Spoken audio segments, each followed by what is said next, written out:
सलग दुसऱ्या दिवशी महापौर शर्मिला पिंपळकर यांनी केला घोडबंदर रोडचा पाहणी दौरा. ठाणे शहरात सकाळपासून सुरू असलेल्या संततधार पावसाच्या पार्श्वभूमीवर घोडबंदर रोड परिसरातील पाणी साचणाऱ्या ठिकाणांची महापौर शर्मिला पिंपळकर यांनी अधिकाऱ्यांसमेत प्रत्यक्ष पाहणी केली.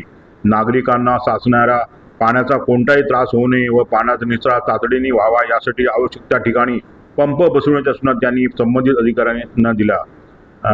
गुरुवारी झालेल्या या पाहणी दौऱ्यात स्थानिक नगरसेवक संजय भोईर, सिद्धार्थ ओळेकर, विक्रांत दांडेल, अतिरिक्त आयुक्त प्रशांत रोडे, नगर अभियंता प्रशांत सोनग्रा, उपायुक्त जी गोदेपुरे, सहाय्यक आयुक्त सोनल काळे, उपनगर अभियंता सुधीर गायकवाड, कार्यकारी अभियंता संजय कदम, रणधीर राणे, आपत्ती व्यवस्थापन अधिकारी यासिन तडवी यांच्यासह विविध विभागांचे अधिकारी उपस्थित होते.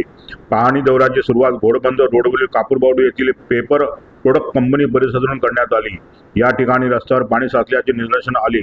प्रशासनाकडून येथे पाण्याचा निचरा करण्यासाठी पंप बसविण्यात आले असून अतिवृष्टीच्या काळात अतिरिक्त मनुष्यबळ उपलब्ध ठेवण्याच्या सूचना महापौरांनी अधिकाऱ्यांना दिल्या. त्यानंतर मानपाडा मेट्रो स्थानक परिसराची पाहणी करण्यात आली. या परिसरात नाल्यांचे रुंदीकरण करण्यात आल्यामुळे पाण्याचा निचरा सुरळीत होत असल्याचे दिसून आले. मात्र मेट्रोच्या सुरू असलेल्या कामांमुळे रस्त्याची दुरावस्था झाली असून तो तातडीने दुरुस्त करण्याचे निर्देश महापौरांनी MMRDA आणि मेट्रो प्रशासनाच्या अधिकाऱ्यांना दिले.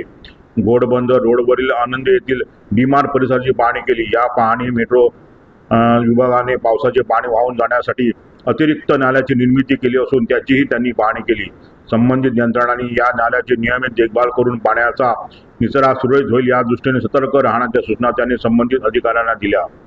बाळकूर येथील महालक्ष्मी नगर परिसरातील पाणी साचलेले असल्याचे निदर्शनास आले. या परिसराच्या मागील बाजूस हायलँड परिसरात भिंत पडल्यामुळे पाण्याचा नैसर्गिक प्रवाह थांबला असल्याचे संबंधित अधिकाऱ्यांनी सांगितले. सद्यस्थिती या ठिकाणी दुरुस्तीचे काम सुरू असून ते युद्धपातळीवर पूर्ण करण्याचे निर्देश महापौर शर्मिला पिंपळकर यांनी संबंधित अधिकाऱ्यांना दिले. तसेच या संदर्भात महापौर शर्मिला पिंपळकर यांनी ज्येष्ठ नगरसेवक देवराम भोईर यांच्या कार्यालयात भेट देऊन याबाबत चर्चा केली. यावेळी नगरसेविका उषा भोईर, सपना भोईर यांनी देखील उपस्थित होते. अक्कलबाग आहे ठाणे शहरामधले, तिथे तिथे आपण पाहणी दौरा करतोय.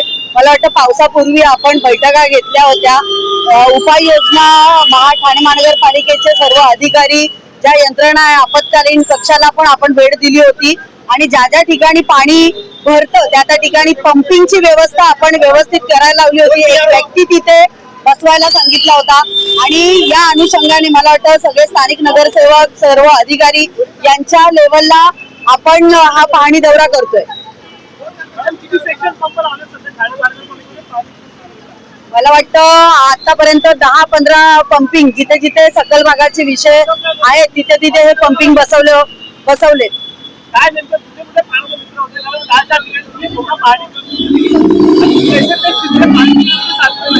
मला वाटतं काल आपण गुरुद्वारा, तीनाथ नाका आणि वंदना टॉकीज, जांभळी नाका, तलावपाळी या ठिकाणी काल जो दौरा केला आणि आज घोडबंदरला जाणारा जो कापूरवाडीचा रोड आहे तिथे आज पाहणी करतोय. त्याच्या पुढे अजून 3-4 स्पॉट आहेत तिथे आपण पाहणी दौरा घेतलेला आहे. स्थानिक लोकप्रतिनिधीची आपण बाईट घेऊया.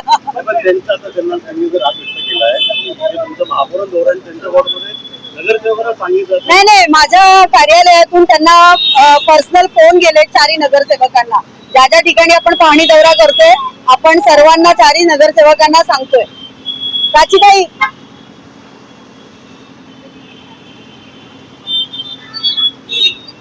आपण 4 नगरसेवकांना कळवलंय ना?